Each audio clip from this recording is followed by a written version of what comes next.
Welcome everyone to this lesson on regular expression over here. Now in this particular lesson, some couple of topics we are going to talk about is what are the different regular expressions operations we can perform over here in this one. Now there are some couple of scenarios and problems which we are going to talk about over here. Now the first one is that how if we at any moment of time I want to go through some content like some date time to be processed over here from a heavy duty log files.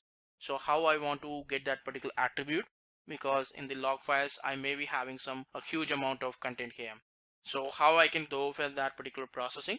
Second problem, I have some couple of email IDs, how I will be doing the formatting in such a way that I can do the particular checkup, and I want to see that if all those particular email IDs are valid or not, and what are the different ways I can do that particular problem solved here. Third one, if I have a particular student database and I want to change some attribute without even doing some hard coding, if I can find out some particular way that how I can search for that value and then replace it. So that's what we want to understand here.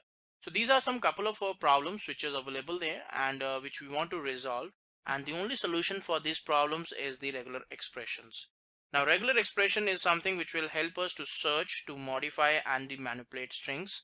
In a particular given string or a particular file, we can use the regular expressions to find for a particular pattern, to find up for a particular string.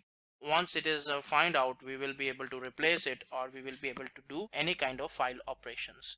Now it's a common process that we use the regular expressions either for the validation purposes or we use it for the replacement or doing some modifications. So in either way we can have regular expressions utilized there, and we just have to provide our particular correct regular expression corresponding to which the string will be filtered out and will be searched upon there, and that's how the whole execution will work on. So if at any moment of time, for example, you want to search for a pattern for a particular string value and you want to replace it, so you will provide the regular expression corresponding to that search parameter. Once the content is found out, either you can just simply display it or you can do the replacement to that content. So regular expression is performed in a variety of ways. Typical operations of a regular expression is does in this way. First of all, you find a word in the string. So you generate an iterator which will find that particular keyword or that particular string or word from the string here. Now you can match one or many letters. You can do the particular matching there for that particular ones. Now you can do the search for a series of characters. You can do one by one, or you can do the match on the basis of different characters. You can search for different characters, and once it's found out, you will be able to replace the string. Then again the whole process will go on again and again. So this is how a typical replacement or a particular regular expression is used to find out some string and then replace it whenever required and whenever stored. Now let's talk about first example here. Now in this one we are just trying to find a string here, a particular word in string. So we want to search for Python word into this string here. So I'm using a particular module called re. In this case we are saying that if re.search, I'm trying to search for the particular word called Python from the string called Python is awesome. Now once that is done, so what will happen, that I'm saying that I'm running a print statement called Python is there. So I'm just trying to find out that if a Python word is present in a string or not. Now if you want to search it on from a file, in that case you can do some various kind of IO operations and then you can do the search. So a lot of implementations are there. Second example, in this one we are just trying to find out all the occurrences of a word in a string, because in the previous one we were having only one occurrence, but if you see the string value here, we are having two occurrences of Python here. So find all function will be used to find all the occurrences here, and that will be stored in all Python list here. And a simple for loop will help us to iterate through this particular list, and we will be able to get this complete list of occurrences of Python keyword. So the complete Python keywords will be displayed to me, and I will be able to process and go through that particular one. Now you can see the Python is printed twice over here in this particular display. Similarly, here also we try to use the particular iterate over here. So iterator is something which will search for a particular string, but in return it only gives you the index value where the string is present and what is the ending point. Now in this case we have an inform keyword twice mentioned. Now I'm using a particular find itr function over here which will take a string pattern which I want to search, and I'm giving the string variable over here that you want to find the inform particular word from this string here. Now once it's done, it will basically give you a tuple value a tuple objects will be given to you. One with the particular inform at the 11th index, and then we have the inform in the information at the 38th index. So with this, you will be able to see two tuple values listed on together to you, and that is where you will be able to know that what is the index of these particular keywords. Now after that, if you want to do some kind of date, you want to insert some content, because these indexes anyways you will be able to use to do any kind of manipulations to this one. You can even do the substring, you can do the splitting, all that stuff you can do. Now second one, in this one we are just trying to do the matching of the words here with the patterns, because in the previous ones we are just trying to give on the complete string. But if at any moment of time I don't want to go with one string hard coded, I want to go with multiple strings and dynamic strings, so that is where the matching or matching words will come in the picture. Now here we have a str string which is having like sat, hat, mat and pat. In this case we have a common variables like a and letters are common there. So in this case, in the find all function I'm using 80 there, but there is a different regular expression over here which is like in square bracket SMHMP. So these four characters are there. So now the particular Python is saying that if the keyword, if the first letter is either from S, H, M or P, then in that case that will be picked up.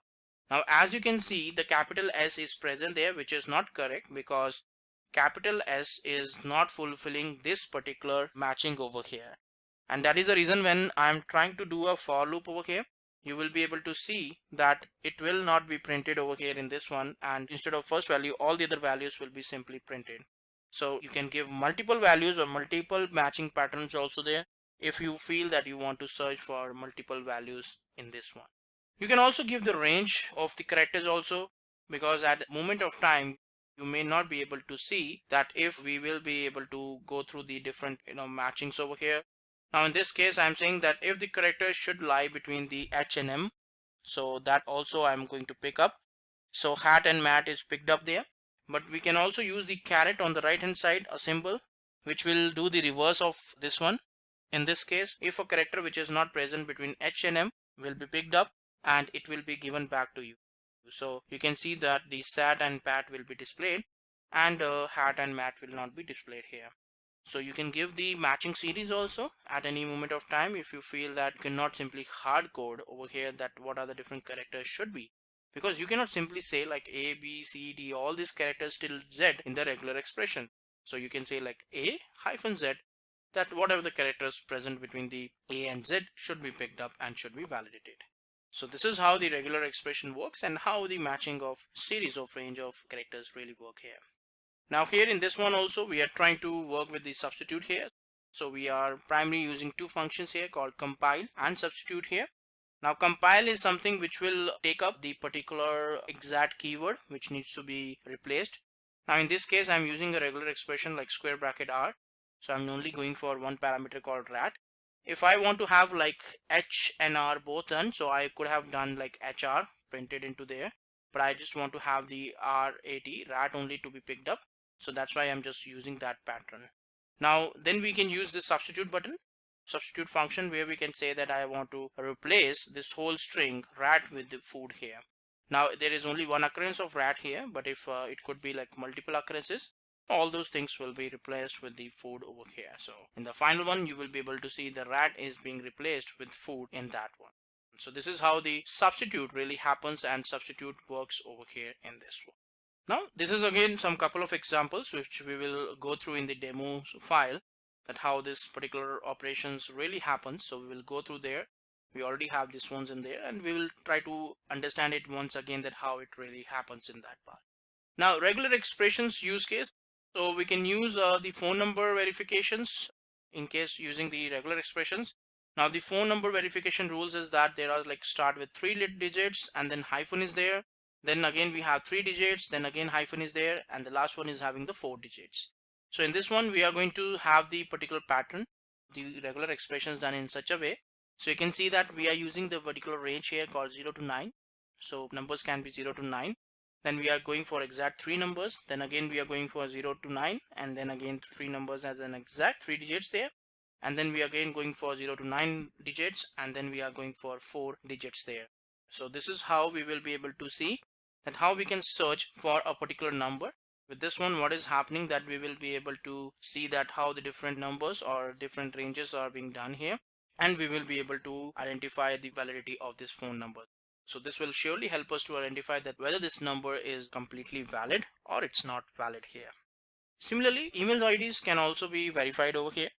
Now, email ID is something like it's having a couple of components. Like an email ID contains first of all the username, then @ then website name, and then the domain name like com, org, or something like that. And between the website name and the domain, we have this typical gmail.com, yahoo.com. These are all known as domain only, but the first one is the name of the website like Gmail or Yahoo or something like that. And then we have the corresponding domain like com, org, or something like that. The username will go for 1 to 20 lowercase or uppercase characters that can be there, and can be like numbers, it can be like plus symbols, dot, underscore, percentage, plus. These symbols can be present in this one. So that is the reason why you can see here that the regular expression saying that W, which is there for any kind of word, whether it's a number or something like that, alphanumeric or something. Then we have dot, underscore, percentage, plus, hyphen, minus is there. The range of characters should be 1 to 20. Then @ is there. And similarly the same thing, the particular website name can be of like characters 2 to 20 there, but the special characters will not be there like percentage or plus or those kind of things.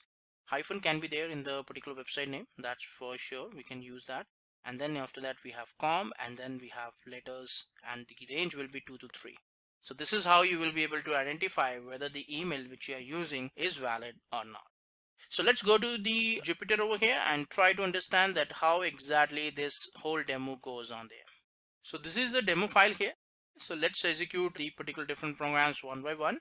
Now first one, in this one we are just trying to search for a Python word over here, and we are using a particular string called Python is awesome.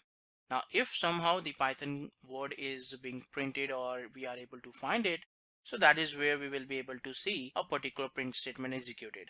So it's a just simple if loop which is getting executed if we are getting a particular true false value. So search will give us the true value or false value. Now find all is something which will give all the particular strings and present there and printed on. So we are just trying to have the Python fetched on over here from this string. Now there are two occurrences, so both the occurrences will be printed and will be stored into the all Python variable over here. So this all Python will act like a list, and all these particular items from this list will be fetched on and will be printed here. Then we can use an iterator.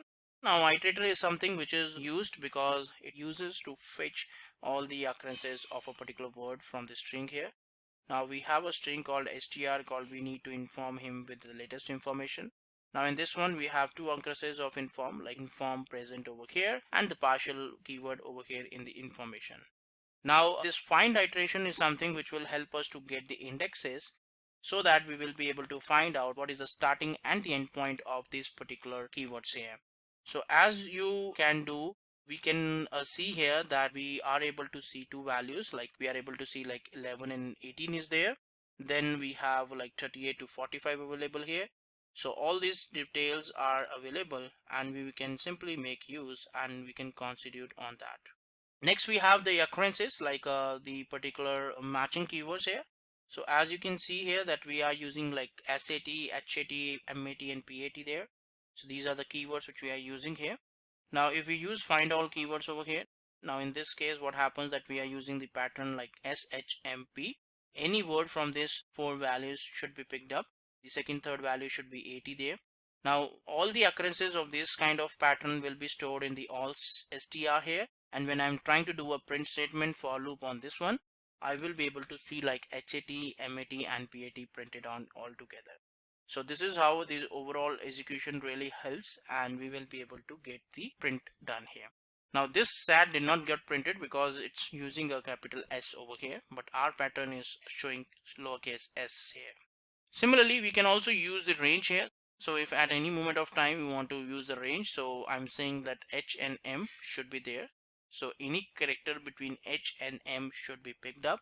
Now this is something which we are going to use because I just want to have that any kind of characters which is being printed or which is being stored between H and M should be picked up over here in this one. Similarly, here we are using the caret symbol because this caret symbol will let me know that if any character which is not there between H and M should be picked up. So that is the reason why S and P is being picked up over here in this one. And this is just a typical opposite of the previous execution, which really helps us to understand that how the execution we can do and we can perform in this one. Then we have a replacement of a string here, in which you see that we have a string called HAT, RAT, MAT, PAT there. These are the 4 keywords or words we have here. Now if at any moment of time I want to replace rat with food, so first of all I'm using a compile statement which will exactly get a particular correct word to be replaced. So I'm using RAT here. If it is like multiple patterns I will provide, so multiple keywords or multiple words will be replaced here. Now then I'm on this particular regex, on this keyword I'm just trying to run a particular function called substitute here. Regex is basically having the value called rat. So this rat will be substitute with the particular keyword called food, and that's how you will be able to see the end result over here having hat, food, mat and pat printed. So this is how the overall execution really happens, and we will be able to see that how overall keywords will be printed to us and we will be able to get a end result. And some couple of extensive patterns over here. For in this one you can see that we have a strings A1 plus B2 plus DE, D4 plus E5. Now here we have a keyword called ABC123.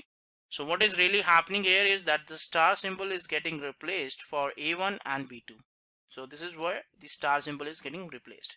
Now here we are using a regular expression of A dot B. So any character in between will be replaced. So this one and this one will be replaced. So this one will remain here itself. Then we have the regular expression for AB plus. So how many B's present doesn't matter. So that will be replaced, but A will be 1 only. So this one and this one will be replaced. Then we have the range that B should be 3 to 6. So this is 2B, but here 3 B's are there, 4 B's and 6 B's are there. But in the last 3 B's will be pending because all the previous one will be substituted, and that is the reason why you will be able to see this output printed all together over here. Now here we are using the caret symbol in the front, which means that we need to do the substitute from the beginning. So the first ABC which is present will be replaced here. If you use ABC dollar, that is going to replace in the from the last one. So from the endpoint, the particular ABC will be replaced with the star here. And similarly AB plus will be replaced with the star here, that particular pattern, and lowercase d represents that all the digits will be replaced with the particular star, and capital means that all the digits, all the characters apart from digits will be replaced with the star here. So whether it's a space, whether it's an is equal to, or it's in plus symbol, all of them is simply converted into a star here. So this is how it happens, that how we can do the different kind of substitute here. And then we have phone number verifications, where we can have the numbers digits from 0 to 9, but we are also restricting that the 3 characters should be present only over there. So in the last one we should have 4 characters, so that is the reason why we are using the 4 here. Now once this if loop is executed here, you will be able to know whether the particular string which you are using is valid or the number which you are using is valid or not. And similarly in the last one we have the email verifications, where we have like characters like @ then dot is there, then the username is having the characters between 1 to 20, whether it should be like uppercase, lowercase, digits, numbers, can have like dot, underscore, percentage, plus, hyphen. The website name should always be have numbers and the particular characters, but not a percentage plus these kind of symbols. Hyphen can be there, underscore is not required, dot can be there, and the characters will be from 2 to 20. And similarly in the domain name .com, .org or something like that, you can have uppercase, lowercase, anything. You cannot have numbers there. You can have the characters minimum 2 and maximum as 3. And that's how you will be able to see whether your email IDs are valid or not. So in this case, as you can see that all the email IDs are invalid here. Now this one is typically one of the perfect email ID here, but the main problem with this one is that first characters is something which is causing the problem here. That's the reason why it's simply failing in this particular part. So all the email IDs are present here and there is no matches altogether right now on this one. So this is how the overall execution of this Python really works, and how the different executions and different demos really works here. So that's it for this demo file. I hope you like it. Thanks.